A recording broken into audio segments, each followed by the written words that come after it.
Hey, y'all, what's going on? It's your girl, Pretty Sexy Driver Brand, aka Sonic Assassin. And of course, your girl is here for another weekly update or weekly recap of Basketball Wives LA over on VH1 every Monday. So we open up the beginning of Basketball Wives, with a recap of last week's episode. But the beginning of this week's episode, once again, it is my girl Brandy Maxia, and she's picking up Big Jason and Little Jason from the airport, and they came in town to visit her and spend some family time together, which I think is really, really great. And she's just driving in the car and she's thinking about, the party and everything that's been going on.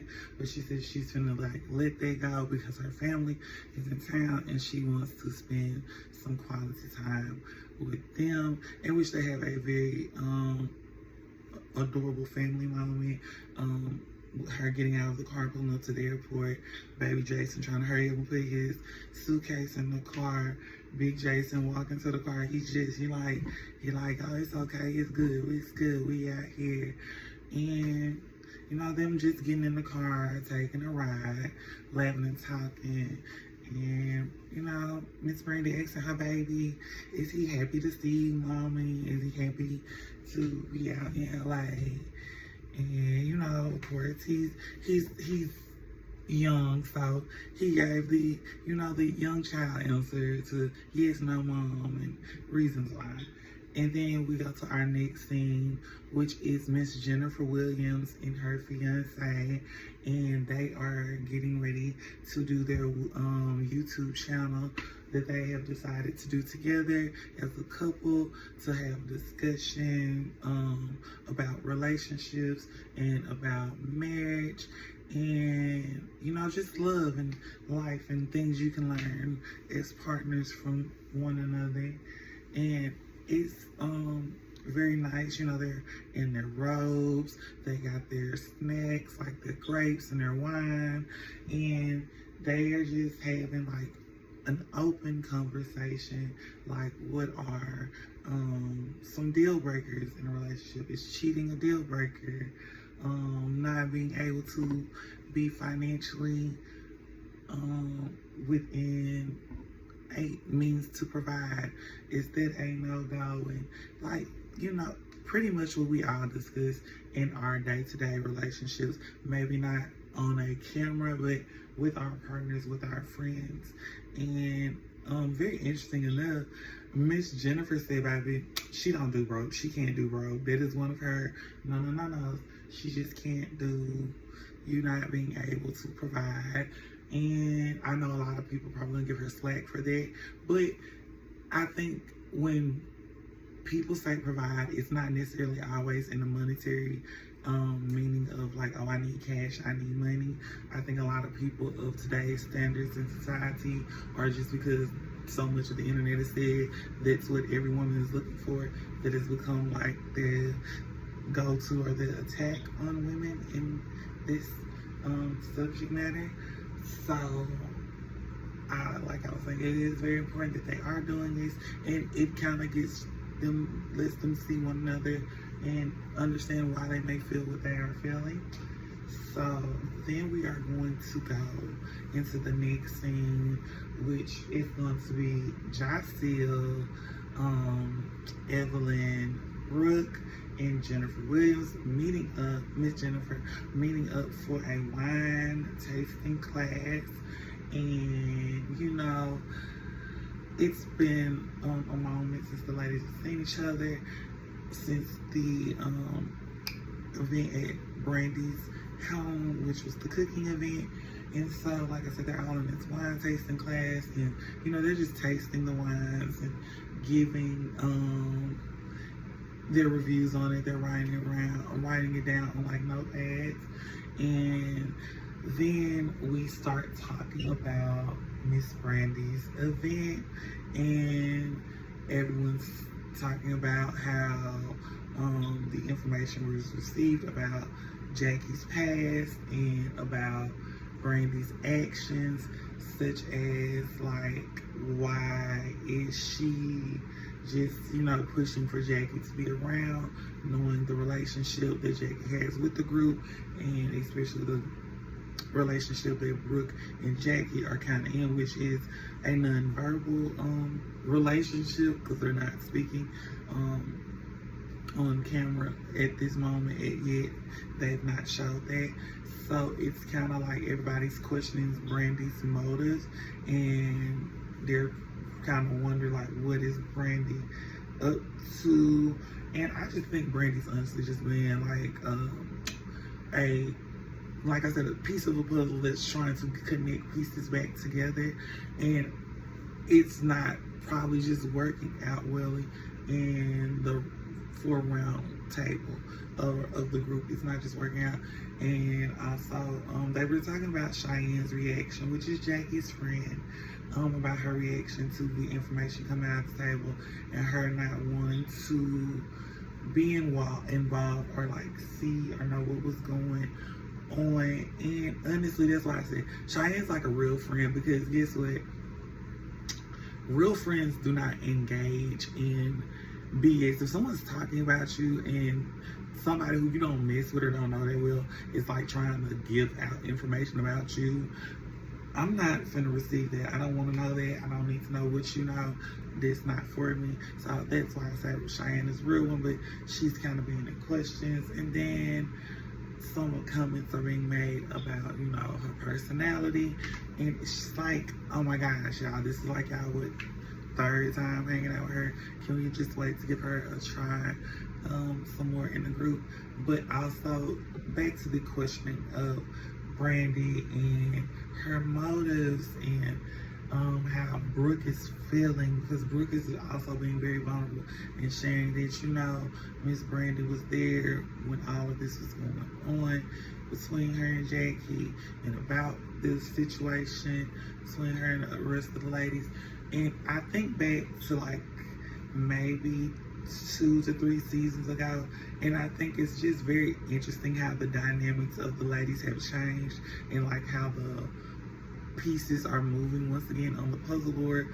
Because 2 years ago, Jackie was very much like the neutral one. She wasn't like in all of this hoopla that is like going on now, and it's just interesting to see how there is a circle and how it is operating and how it's moving.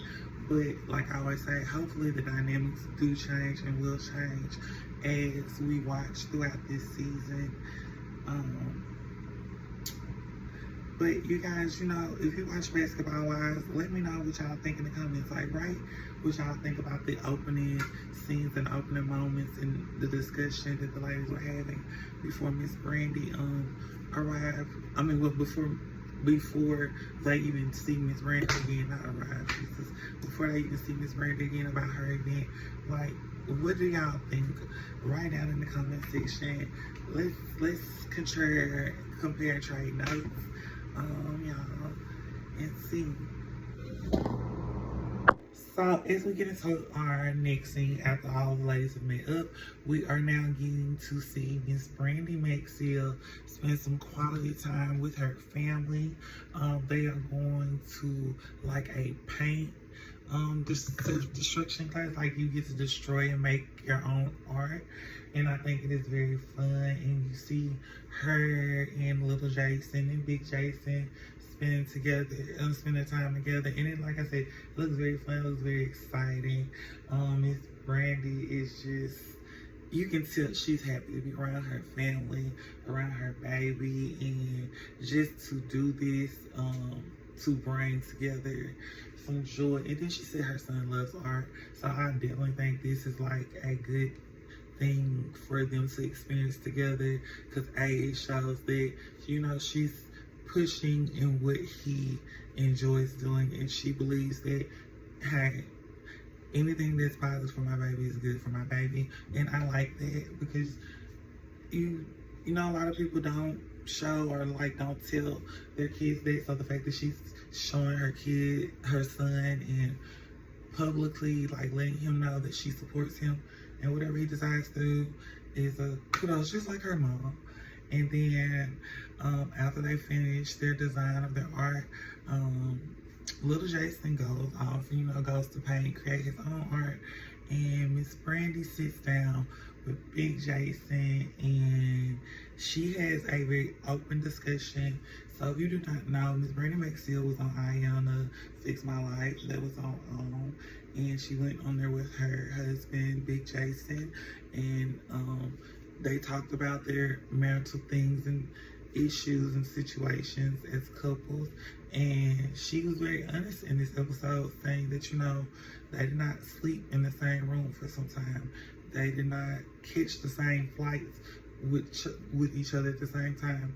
And that, it did kind of put a strain on their relationship, but they are in a better place now. And she is giving Big Jason praise for, standing beside her and her son, during his heart surgery, and just standing beside her when she was going through cancer, and going and standing beside her, through trying to have baby Jason, and him just being a very supportive husband. And I do like the fact that she is allowing herself to express how she feels in an open state, so people will not think that she is mad with him and that she's angry with him and that she still holds that against him, which lets you know that she's healed and put in the work, and that they both actually have healed and put in the work to make this relationship be a whole unit and not a half a unit. So now we are about to get into the next scene, which is my baby, Miss Jacelle, aka Mississippi Humpback, Crooked Letter Humpback. And she is meeting the Queer Aunties in LA, which is an organization of lesbian women in Los Angeles, California, that are organized and together. And Miss Jacelle said she was looking for her community and her family, and she found them in the Queer Aunties on their Instagram page. And then she found out that they are a foundation, and they actually are like a non-profit, and they give back to the community, in which I think is very important, especially as Miss Jacelle is the only LGBTQ member on Basketball Wives, for her to represent the community and to bring, first of all, awareness to this foundation, secondly, to bring notoriety to what they do and how they support lesbian women and other LGBT in the community. That shows and means a lot, because as a trans woman, I appreciate seeing anytime that people are getting to know that, guess what, we are facing strides, we are facing struggles, no matter what our sex, gender, our partner, our mate, or whoever that we love. And the importance of how community is and how it is needed amongst us as people that are trying to make it and survive. And I think by Miss Jacelle, going to meet these ladies and, like I said, helping bring awareness to the foundation and the work that they do, is a wave of just greatness to come through. But also, it shows that she really cares about her community, and she's willing to put forth the work to bring the awareness that it needs to be brought. And I think that is just everything within itself that is needed. Because guess what, we're living in really crazy times right now, and y'all know what I mean. If you are watching the news and about the presidential election, you know what's going on. So as we get into our next scene, we are with Miss Jennifer and her fiance, and they are meeting Miss Brandy and Big Jason to come play a little tennis on the court. And they cute. Everybody got on their cute outfits, skirts, and pieces and sets. And I think it is very interesting that, we're getting to see different dynamics. And that's what I mean by when we see that we're seeing a different dynamic, because Miss Brandy and Miss Jennifer are making kind of like a friendship, and because Jennifer is getting married again, Brandy said she just wanted to meet Jennifer's fiance, kind of, vet him out, get to know him a little bit, because Miss Jennifer has had some crazy men in the past, and also too, it kind of shows how Brandy is really trying to build this bond with her and Jennifer. And like I said, it's good that, Jennifer is out and they're playing tennis together and they're getting to know each other outside of a group dynamic and solely like in a couple dynamic, because in a group dynamic and a couple dynamic, I think there are different things that like come into play and how things go on the ending game. But as they are on the court, Brandy and Mr. Jason are literally letting Jennifer and her fiance know it. It is crazy. Like the score is like 5-1. But I mean, hey, they tried. It's an activity. It's all fun because it's just kind of like an icebreaker, because they've never been in a couple setting. So, it's kind of a way for the men to build dialogue and for them to like kind of be like, oh yeah, babe, you see, we having fun. These may be our new couple friends we hang out with. And after the game is over, they sit down and they start to have, talks and conversations and discussions. And Miss Jennifer asks, what is the secret to marriage? And Miss Brandy made a joke. She's like, don't ask that, right? Like, I don't think nobody knows. We taking it as time is allowing it. And I like that. And also, Miss Jennifer did ask her how was she able to kind of get past, what happened with her and him.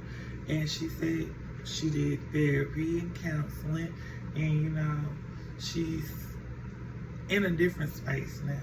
And I like that. And I like the fact that they're having this open dialogue and open discussion. And then also it's being brought up about the dinner and how everybody may be feeling with Miss Brandy. And it's not seeming that it's going over too well. But, I think she's remaining cool. She's handling it very well.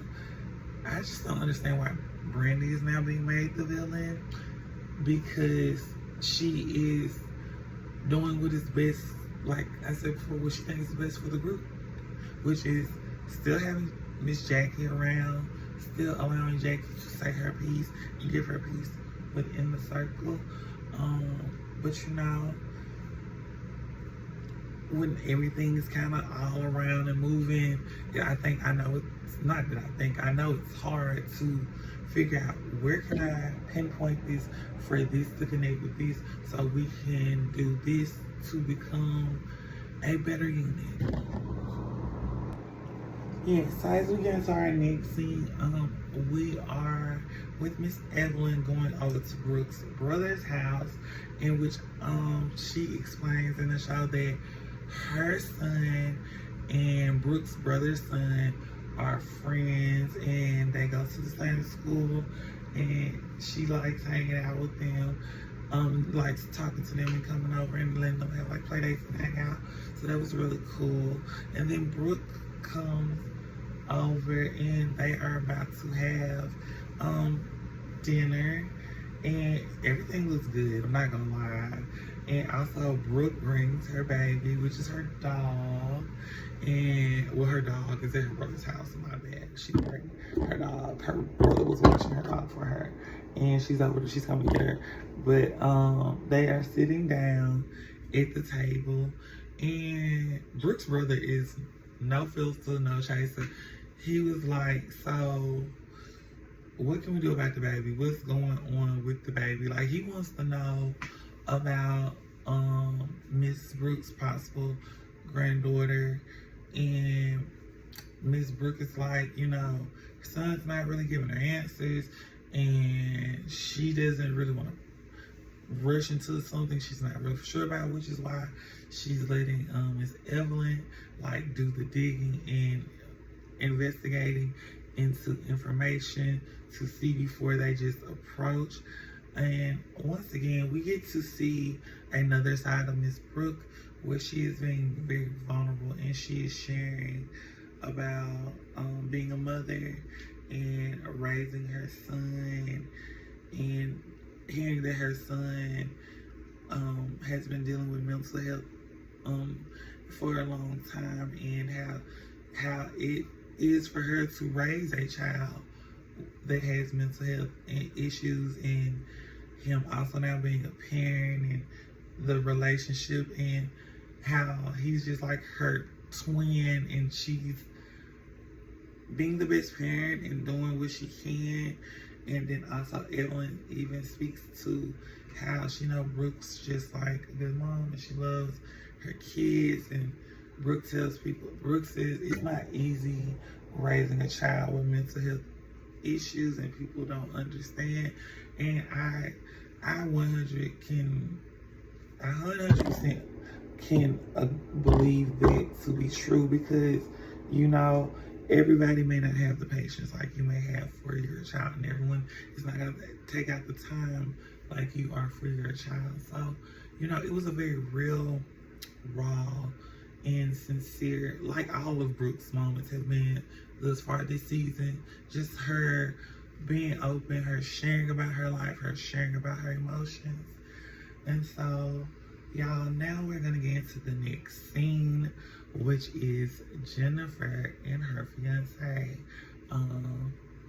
Mr. Christian, and they're talking about their to-do list and about things that they have to get done before the wedding, which is like their DJ, and also Christian is sitting down telling Miss Jennifer about, you know, him having to pay for his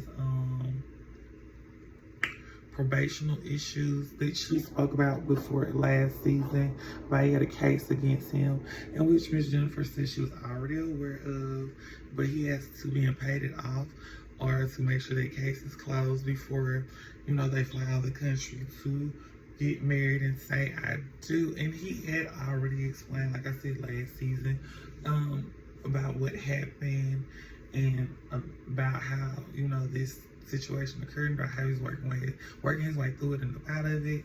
And Miss Jennifer, like she said, she already knew she was standing by her man. They had already discussed this, and this is what I like about their relationship. She is 10 toes for her man, and her man is 10 toes for her, and you see that they're very supportive of one another. And, you know, she wants him to get this taken care of, because she doesn't want this to like ruin her dream wedding. I don't think neither one of them actually do. I think both of them want this to be out of the way and just, like I said before, just taken care of and handled. But she also was telling him that she had found out a croissant making class for them to take and pairs for them to do, which I think that is really nice. And then after they had that talk, they get into have a discussion with their wedding planners while they are in the restaurant or in the cafe in LA about their plans for the wedding and kind of like the budget and what all is going to go on, what's going to happen. And they are very much so, like I said before, in unison, sticking with one another, in agreements with everything that's happening and going forth within the wedding. And you know, I like that because, like I said, it shows that they are a unit and they are a team striving for a good relationship, like an ultimate happiness. And I like that. So we are now getting to our next scene, which is with my baby Jacelle, and she is doing some community advocacy work, which is giving back to community in LA with the queer aunties. And of course, she invited all of the ladies, which was Jennifer, Brooke, Brandy, and Evelyn. and all the ladies came. They're all meeting up, riding in a black Sprinter van, and of course, you know, it is very interesting because it's gonna be the first time all the ladies have been together since um, Miss Brandy's dinner, and it is the first time they're all also going to talk about the dinner together. But before they get into that, they're going to ask Miss Jacelle, like, how did she find out about the foundation and what are they about? And she said, you know, she just wanted to do it because she was looking for women of her own community, and you know, giving back is something nice to do and charitable, and she just wanted to build and have do something within the community to build. So I think that is very nice. And so they get to talking about dinner, the phone, information, some topics, and about how Miss Brandy invited Jackie and not Cheyenne, and about the dynamic of the relationship at the table. And pretty much they were like, Cheyenne was being weird, and then Brandy was like, Evelyn, but girl, you was just all Cheyenne. And Evelyn said no. It was like my second time meeting Cheyenne, and I wasn't like Cheyenne. I'm just looking at, she's like, I'm just looking, trying to figure out why would you invite Jackie to an event knowing her relationship with Brooke, and you know the dynamic of the group, and it got very awkward, and like you could feel a little of the tension, but also too, I think they handled this very well because they remember that they are also finna go do community work, and they are finna give back to the community. So that is just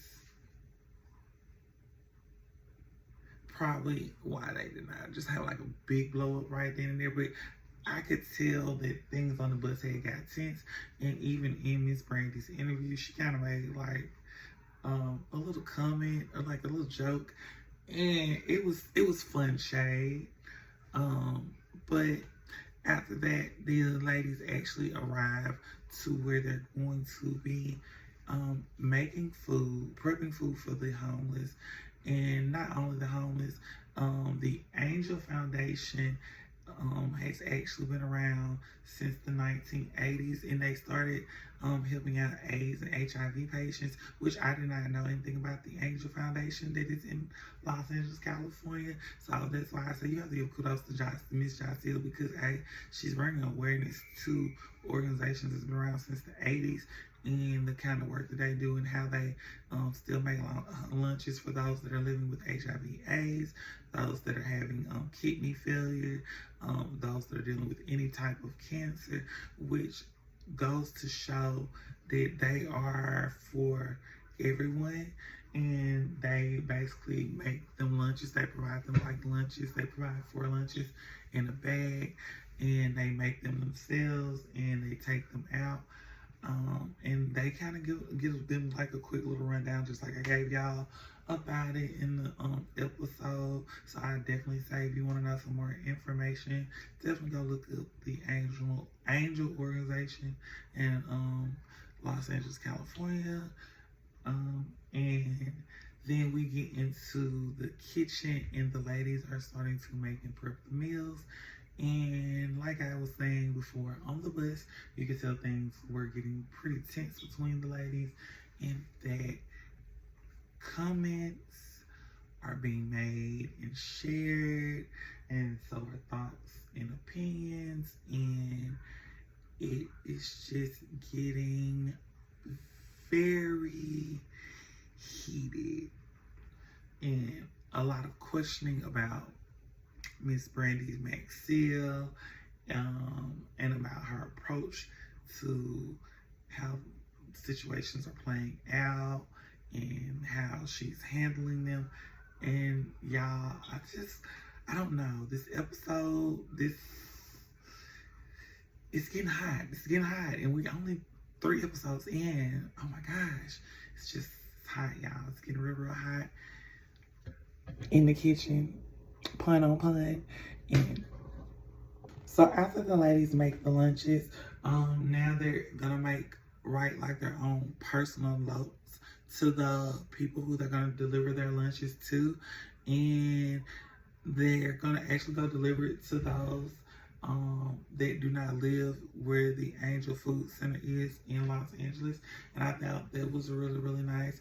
And you can tell that, like I said, even though they were throwing shade in the kitchen, this is like a very positive experience and heartfelt moment within the show, because of the simple fact it shows that people still care about people, and that there are people still willing to put in the work and the effort to let those people know that they are cared about, they're not forgotten, and that they are seen, and which I think is very important.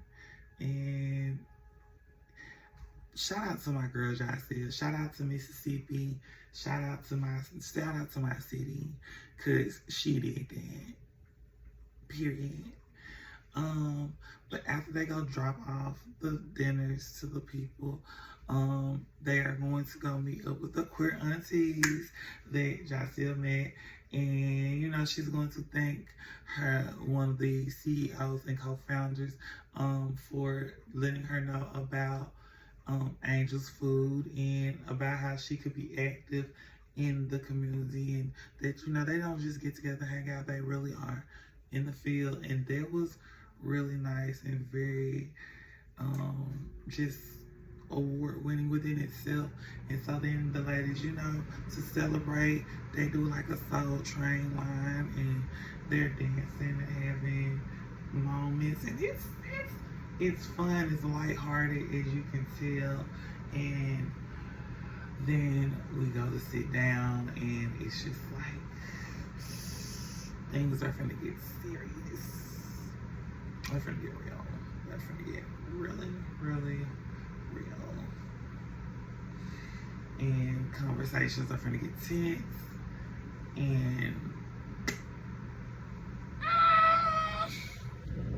And the reason why my reaction was that, because it was right about there was an elephant in the room when they wanted to have a discussion. And it was pretty much to piggyback up off of Brandy questioning Evelyn's loyalty on the bus when they were talking about the dinner, and Evelyn pretty much questioning Brandy's loyalty to Brooke. And y'all, if you've watched Basketball Wives in these past couple of seasons, you know, like I said, there's been like a shift in their dynamic in the group, and it's like changed. And I can't really break it down, but just know Miss Brandy and Miss Brooke for the last couple of seasons have been locked in with each other. And to be questioned, it's, you know, it's something to get upset. I'm not gonna say upset about, but it's something to be like, wait, how can you question me? I've been here, and I've been here longer than you. Like, and I understand where Miss Brandy is coming from, but I also understand why Miss Evelyn is saying what she's saying. And that's why I say, like, in these type of dynamics and situations, you just never know how things are gonna turn out, especially when questions are being asked and how things are being portrayed may not always come across in the best consensus or across in the right format in the best way. And it's crazy because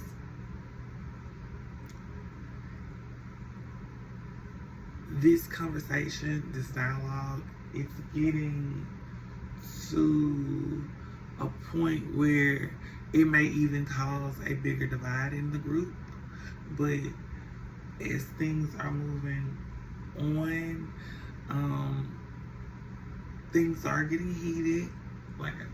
Like I kind of knew that they were going to get, and they also are getting very emotional because Evelyn's like, well, Brandy, you're putting Brooke in a place with Jackie, knowing her and Jackie don't have this relationship, and it's like she's like, your intentions aren't really there being right, and Brandy's trying to explain that she's trying to help the situation, but I don't think that's how the room is reading it.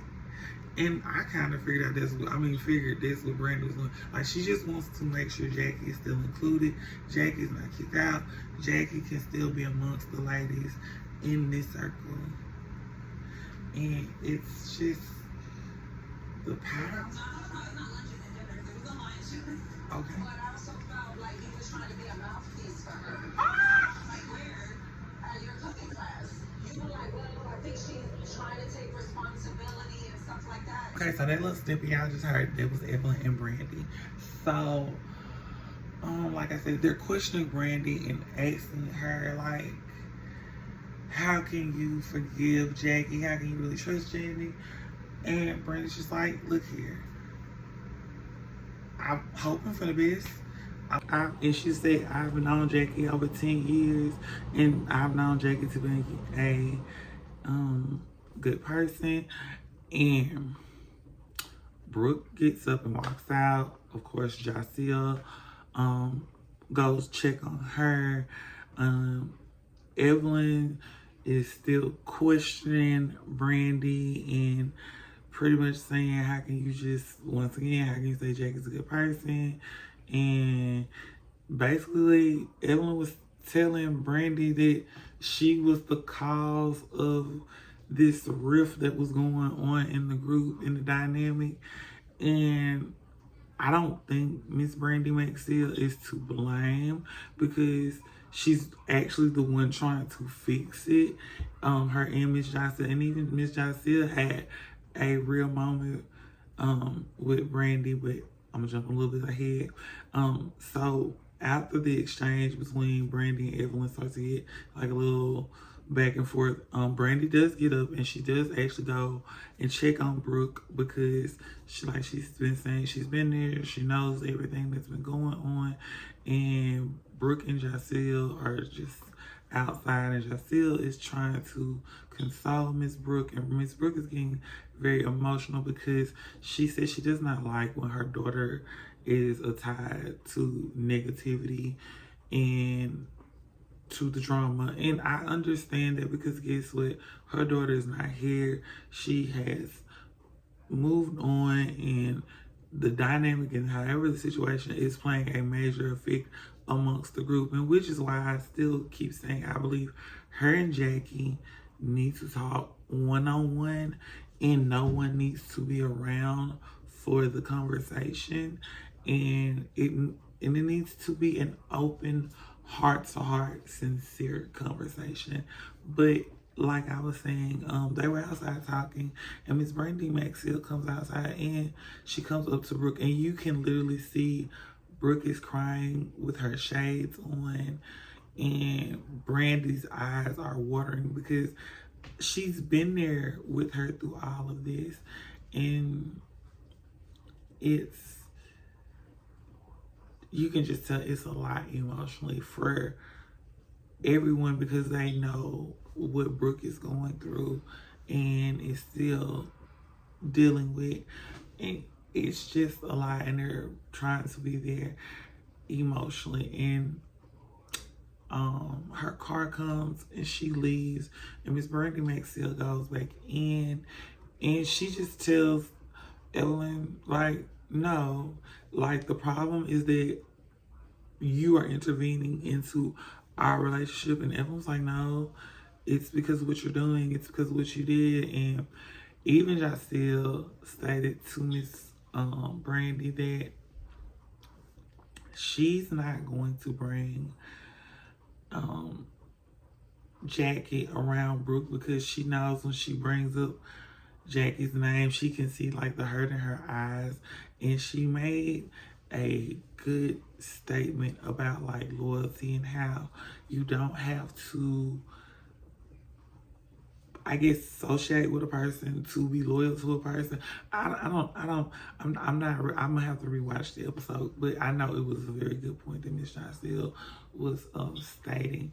But I know if she was making it from a standpoint of her relationship with Brooke to Brandy, and Brandy just was being honest with them. She was like, "Y'all, I've been there. I've been there with Brooke. I've been on the phone with Brooke. I've been there." And she's not trying to cause Brooke any harm. She just wants the situation to get better. But then things start to go left because I don't know who bumps who. But the next thing you know, you see up, chest to chest. Jacelle is in the middle trying to break the ladies up. Because I'm like, wait, it's all happening too fast. We were talking emotions, but also too, you have to realize emotions are running very high. Everybody is under a lot of not tension. Well, yeah, they are under tension, but it's emotional due to everybody caring and loving for Brooke and knowing where Brooke is emotionally wise. And I feel like that's why Brooke and Jackie need to have a conversation, and the ladies need to kind of like step out of that and let them work on that, build on that, and not intervene there. And I really feel like Brooke and Jackie could build or form some type of mutual respect, because understand, Basketball Wives as a whole takes the cast. It doesn't take one person, it takes the cast. Now, can everyone in the cast be a star? Yes, they can, and they all can have their moments, as we all have seen throughout the years. That's why I keep saying this year, this season, season 11 is Brooke's season, because she is the star of this season. And you can just tell from, as episodes are progressing, the big parts that she plays as, you know, trying to be that piece of the puzzle, and how the group may be viewing her. And I just can't wait, honestly, to next Monday's episode, because it looks like we're gonna finally see Miss Jackie Christie. We're gonna see her friend Cheyenne, and we're going to see looks like an event, and just see how things go. Thank y'all for viewing and checking out my videos. It is your girl, Pretty 6-Yard Brand, aka Stone Assassin. Until next time, it's been your girl. Y'all be safe out there in these streets, and please make sure to go vote in November. She out.